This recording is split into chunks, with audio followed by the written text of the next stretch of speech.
at that point I was like, I shouldn't be getting beat. Like, what's going on? So it was like Devin and I talked, and it was like, yeah, you're throwing it hard, but it's not like efficient. Like Cutting the shit out of it. I think it was the exact thing that I said. You're throwing like 8 fastballs at 100. Yeah. And it was like, that shouldn't be getting hit, but like it is because it's 8 and 8. Like Moustakas is hitting at 500 feet, so it's like it's like I think the velo shouldn't happen. Like the velo, it doesn't add up. So we're trying to figure something out, and it's like, all right, you're cutting it a little bit, so maybe try and throw a sinker. And we talked about that like the next morning, and then I brought it. Like I was gonna go throw, because usually I don't throw the day after I start, but this time I did. I was like, I need to figure this out. I need to practice with it or whatever. And Oscar, our pitching coach, came to me too. We were walking across the field to talk, and he's like, hey, I got something for you. And I was like, well, I got something for you too. And we both said it at the same time. It was kind of crazy, and then that's just kind of where it clicked. And you could have probably talked to him before, honestly, or whatever. I don't know, but we both had the same idea of like, let's throw a sinker or two seam and see what happens. And because you do cut it, or you're cutting it right now. How did you latch onto that pitch during the middle of the season? Well, it started that day. I threw one, and they were pretty good. And obviously, when you're playing catch, you don't really know. There's nothing telling you what the number is. So that next side, I just started throwing it, and they were moving at like 16 inches, 17, and then I would get some at like 19 even. And at that time, I had no idea. I was like, is that good? I have no idea. Yeah. And they were like, oh, yeah, I mean, that's pretty good. But my vert was still like 13 or 14 on it, so it was just more of like a run. But they're like, that still might play. Like, it's moving a lot if we can just figure out how to kill the vert on it just a little bit. And that all had to just do with like thumb placement and just kind of like offsetting it a little bit. I think we talked about like going into it with a plan. Like I think I made you like a 3-minute video of like, here's my pitch for the sinker. Like I had your video from the Pirates. I had like, you're the same efficiency as Clay. Like I think you should throw a sinker because of all these things. And it wasn't just like, fuck it, throw a sinker, find out. There was a reason behind it. It wasn't just like, like, hey, your four seam's dog shit, let's go to a sinker. Like it wasn't that. Like I still have a good four seam when you use it right. But there was a really, like you said, like my profile on I think it was my changeup. Yeah. Like the profile changeup profiled well to Clay's sinker. So we're like, you might be able to throw one. Like you should try it. Yeah, I mean, we talk about this all the time. And like with Luke Bard. Luke Bard is a guy I have in-house. Fastball's up near 3,000 RPM. Somebody told him to throw four seams because of that. When he came out of college, he was a two-seam guy, slightly lower slot, but he cut the ball, right? Which we know is good for a seam shift sinker, but he abandoned it for whatever reason. But we reference this all the time. Mitch is probably a top 15 supinator in the world. Yeah. Talk about adding the sinker without him having to change anything with how he throws. Yeah, I think based on like everything that I saw with Clay, it was just all you need to do is throw a two-seam and do the exact same thing you're doing on your four-seam. Like the way that your hand is like putting force into the ball, like you're in supination still. All we need to do is a grip change. Don't try anything different. And I think like for you to feel that comfortable with it, I think you talked about this in like the Bannister podcast. Like usually if you're going to start throwing a seam shift sinker, it's not going to be something where like it's like a couple weeks of a trial and error period. Like usually if it's going to be good, you like right out of the gate started to feel a little better, and like it seemed to like work. And so I kind of kicked myself a little bit, but like the week before I kind of I went around everyone at Tread and I was just like, I think Mitch should throw a sinker. And I like asked a bunch of other coaches, like, should I tell him? And Brian was kind of talking about like having players come to you when they're kind of in like a rut, and you get more buy-in with that. Yeah. And so it was like, it had like 2 pretty terrible starts against the Red for you to like, me to bring it up to you and you to be like, I needed this now. And like, whereas if you had like a decent start, it might have not had as much buy-in. Oh yeah, I probably wouldn't have bought in as much. Yeah. Yeah, like, you giving it to you then at the right time was like the perfect storm of, I think you came out of the pen the next game against the Cubs and threw one, and I immediately hit Contreras on like the first pitch. Yeah. And I remember watching the game, seeing that, and I was like, that was a fucking sinker. Like he just threw the sinker, and then something would happen where you're like, yeah, we're supposed to hit him anyway, like that. But I was like, and then you started throwing it again. There was some beef there. He like ran over the mound or something, and I don't know. I didn't see it, but we didn't take it lightly. I wasn't trying to hit him. Wasn't a bad because, time like, for a sinker. Yeah, like, I mean, I just got moved to the bullpen. The Yeah. last thing I want to do is put runners on base Yeah. and, like, mess around giving up more runs. Like, dude, I'm trying to throw up zeros as much. I'm trying to save my job Yeah. right now. I know. So I was like, yeah, I threw, I don't remember. I think there was 2 outs, and then we Yeah. broke it out, and then I ended up, first time I threw it. Well, he called sinker, and he moved, like, inside, and I had never worked, like, Yeah. I mean, I had just started throwing it, like, 4 days before in a bullpen, and the only times have been set up right down the middle, and I was losing them all arm side.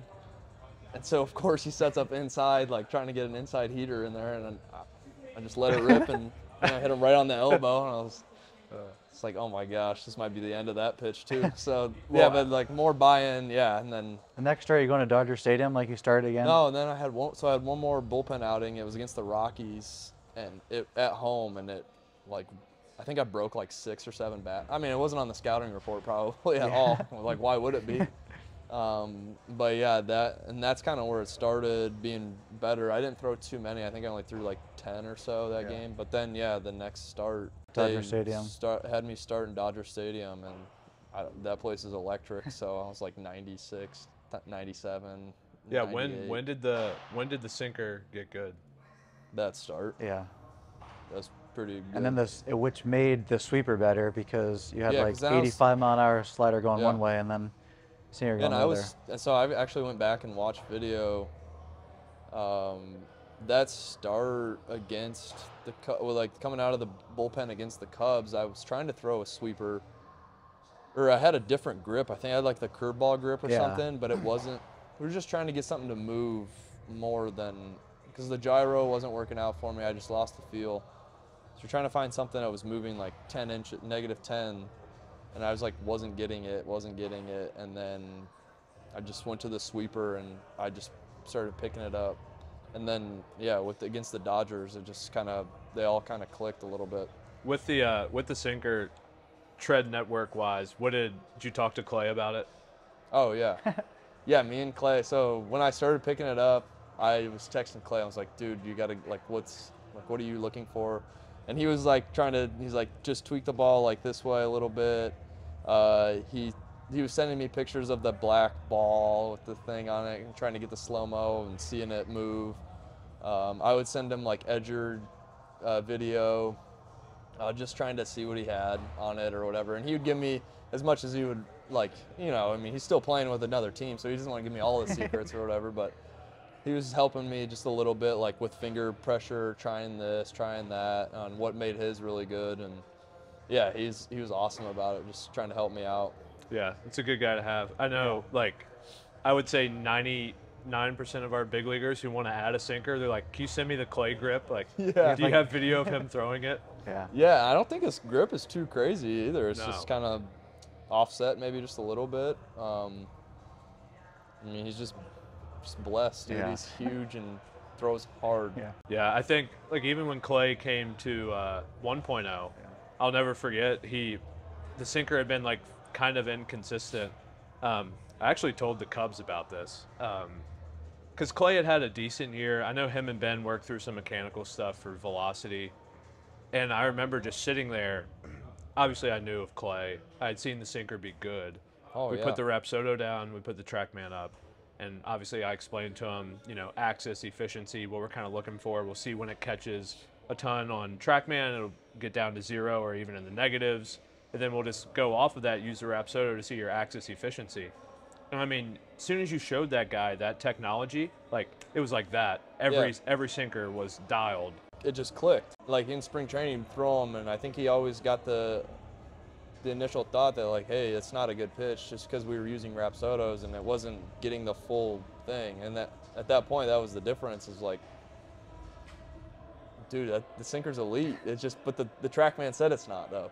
And that's kind of where the technology, I feel like, falls into a little trap there of like, okay, I trust the thing, but you can't trust it too much if it's not tracking the whole pitch. So it's just, yeah, and playing catch with Clay all the time. And I remember those times where it was inconsistent because sometimes he would throw him in catch play and you'd be here and then you'd get one and just like break your thumb and Clay's a smart ass and be like, did that one move? And you're like, yeah, it moved, man. I take my glove off. And like, that spring, I mean, it just started dialing in and just become bowling balls. You know, you're like trying to catch these. I mean, it's heavy too. It's hard to catch. Like nobody wanted to play catch with clay Yeah. for obvious reasons. Yeah, I mean, especially with seam shift, if it takes a little bit to perfect, like some of them are going to catch, some of them aren't. Yeah. You just got to stick with it. Like Selby, I'm trying to convince I know. him to do it. And like, yeah, some of them might stink, you know, but Better than the four seam that comes in at like. yeah, better than the 10-10 four seam. Yeah. Yeah, no kidding. It's like Yeah.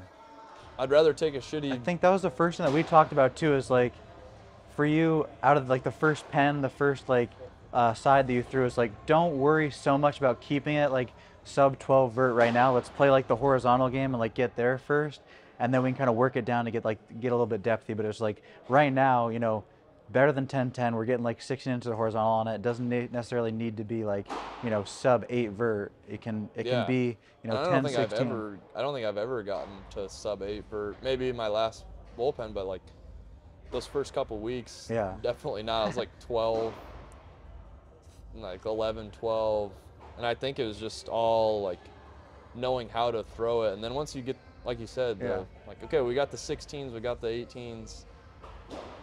Then you can start kind of trying to figure out what the feel is like to get it to move down. I think for last year too, it gave you something where you're just like, I'm not gonna get murdered with this. Like if I throw a sinker, you know, he might hit it hard into the ground, but like if I throw my four seam, the guy might hit it, like elevate it and hit it out. But like I can throw a sinker, get it in, get it to move, and like miss a barrel. So like I'm not gonna get too many whiffs with it, but like I'll miss a barrel at least, so it's like a safety-ish net that I can go to. Yeah, like 2-0, I love throwing. It's like, Yeah. okay, I need a strike 2-0. If he puts it in play, great. Yeah. Hopefully it's to a fielder. Yeah. And we can like 3 pitches or less on this batter, but like just even having that safety net of knowing I can throw a strike with it and not, like you said, just Plus be in the zone. You and threw not it get hard hammered. too. It wasn't like something you were throwing like 91. Yeah. It's like you could still be like 4 to 6 with it. Yeah. And like throw it hard, and that's a big thing too. Yeah, I think that's the beauty of the seam shift sinker. Like, I mean, you have this attribute, but like Sean Armstrong throws a sinker at 96, so we'll call it 18 and 10. He throws a four seam at like 2 and 15 at 96. Then he's got a cutter at like 92. So he has these, you know, 25-inch distribution that's really hard. Yeah. And I think you've developed that too.